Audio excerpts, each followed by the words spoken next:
Welcome friends, আপনারা জানেন যে আজ ক্যাবিনেটের দ্বিতীয় মিটিং ছিল এবং আজকে ডিএ এবং সপ্তম বেতন কমিশন নিয়ে আলোচনা হওয়ার কথা ছিল। কিন্তু আমরা যেটা দেখলাম সেটা হচ্ছে সপ্তম পে কমিশন নিয়ে কিন্তু আলোচনা হয়েছে, ডিএ নিয়ে কোনো আলোচনা আজকে হয়নি। এবং বৈঠক শেষে রাজ্যের মন্ত্রী তিনি কি জানিয়েছেন আমরা কিন্তু বিস্তারিত দেখে নেব এই ভিডিওতে। তবে প্রথমেই বলে রাখি যে সপ্তম বেতন কমিশনের ঘোষণা হলেও ডিএ বকেয়া ডিএ নিয়ে আজকে কোনো আলোচনা হয়নি।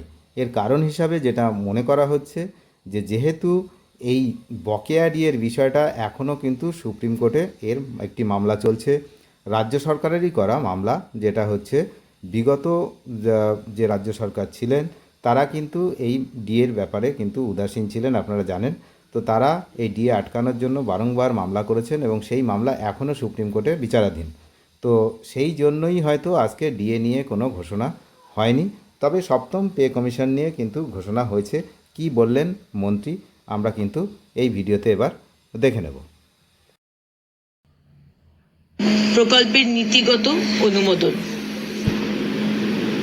2 নম্বর, 2026 সালের 1 জুন থেকে পশ্চিমবঙ্গ রাজ্যের সমস্ত সরকারি বাসে পশ্চিমবঙ্গের মহিলাদের জন্য বিনামূল্যে পরিবহন প্রকল্পের নীতিগত অনুমোদন।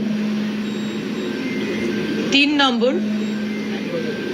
রাজ্য সরকারি কর্মচারী এবং বিধিবদ্ধ সংস্থা, বোর্ড, নিগম, স্থানীয় সংস্থা, শিক্ষা প্রতিষ্ঠান ইত্যাদি কর্মচারীদের বেতন কাঠামো সংশোধনের লক্ষ্যে সপ্তমতম রাজ্য বেতন কমিশনের গঠন। নেক্সট, তথ্য ও সংস্কৃতি বিষয়ক দপ্তর এবং সংখ্যালঘু বিষয়ক ও মাদ্রাসা শিক্ষা দপ্তরের অধীনস্থ ধর্মীয় শ্রেণী বিন্যাসের ভিত্তিতে প্রদত্ত সহায়তামূলক প্রকল্পসমূহ বন্ধ। এই মাস চলবে, পরের মাস থেকে এটা বন্ধ করা হচ্ছে।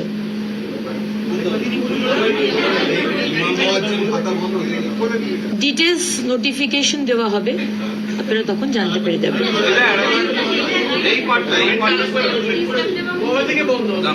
তথ্য ও সংস্কৃতি বিষয়ক দপ্তর এবং সংখ্যালঘু বিষয়ক ও মাদ্রাসা শিক্ষা দপ্তরের অধীনস্থ ধর্মীয় শ্রেণী বিন্যাসের ভিত্তিতে প্রদত্ত সহায়তামূলক প্রকল্পসমূহ বন্ধ। এই মাস চলবে, পরের মাস থেকে এটা বন্ধ করা হচ্ছে।